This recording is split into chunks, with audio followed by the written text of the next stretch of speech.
جب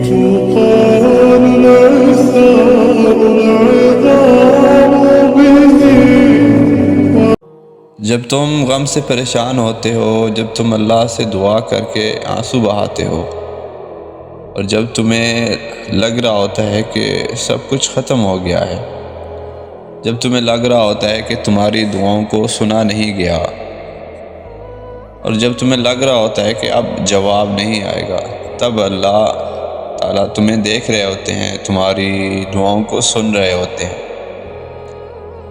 وہ مسکراتے ہوں گے تمہیں دعا مانگتا دیکھ کر کہ میرا بندہ مجھے کتنے پیار سے بلا رہا ہے، کتنی محبت سے دعائیں مانگ رہا ہے۔ اور اگر تمہیں پتہ لگ جائے نا کہ اللہ تعالیٰ نے تمہارے لیے کیا اجر رکھا ہے، تو تمہیں کسی چیز کا غم نہیں ہوگا، تمہیں آزمائش چھوٹی لگنے لگے گی اور اللہ کی محبت غالب آ جائے گی۔ مگر ہر چیز کا ایک وقت اللہ نے مقرر کر دیا ہے، تو تم بھی دعا کرو اور بہترین وقت کا انتظار کرو، اور نصیب سے مت گھبراؤ، وہ تو اللہ کے ہاتھ میں ہے، یہ تم سے بے انتہا محبت کرتا ہے۔ آپ کی دعائیں قبول نہیں ہوتی، پھر اس سے دعا مانگنا شروع کر دیں، جو دعا ہر صورت قبول ہوتی ہے اور فوراً ہوتی ہے۔ آپ دعا میں ہدایت مانگنا شروع کریں۔ ہدایت ایسی چیز ہے جس کے لیے مانگی گئی دعا رد ہو ہی نہیں سکتی۔ کہتے ہیں ہدایت کی دعا کرتا ہی وہی ہے جس کی قبول ہونی ہو۔ آپ ہدایت کی دعا مانگنا شروع کریں، کچھ وقت میں آپ کو محسوس ہونے لگے گا کہ یہ جو آپ کو لگتا ہے آپ کی دعا قبول نہیں ہو رہی، غلط لگتا تھا۔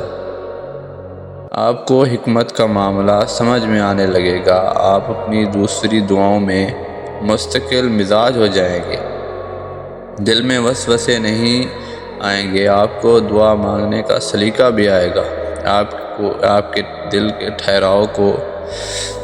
کو ٹھہراؤ نصیب ہوگا۔ یہ وہم ہے کہ میری دعائیں قبول نہیں ہوتی ہٹنے لگے گا، اس کی جگہ پہ یقین پیدا ہوگا۔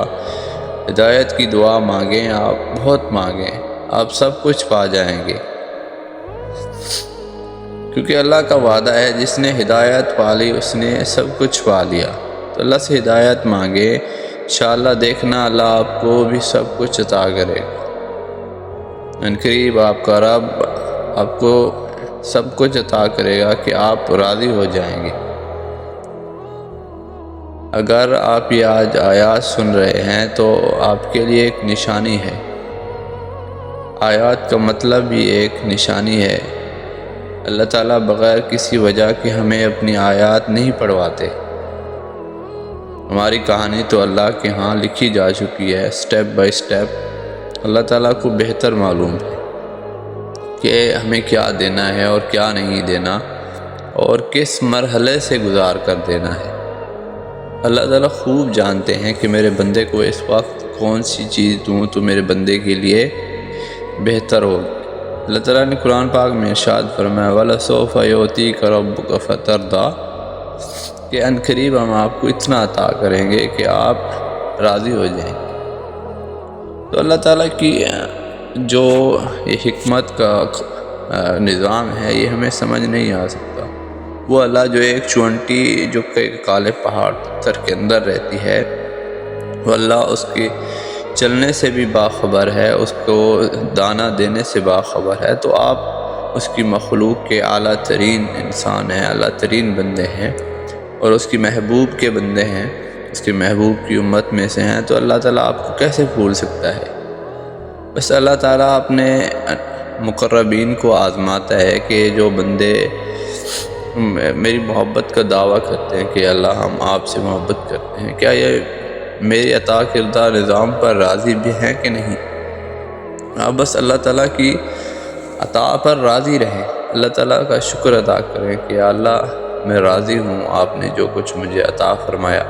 پھر دیکھنا اللہ پاک آپ کو وہاں سے خزانے عطا فرمائیں گے کہ آپ کے گمان میں بھی نہیں آئے گا۔ اللہ تعالیٰ آپ کی من چاہی مرادیں پوری کرے گا۔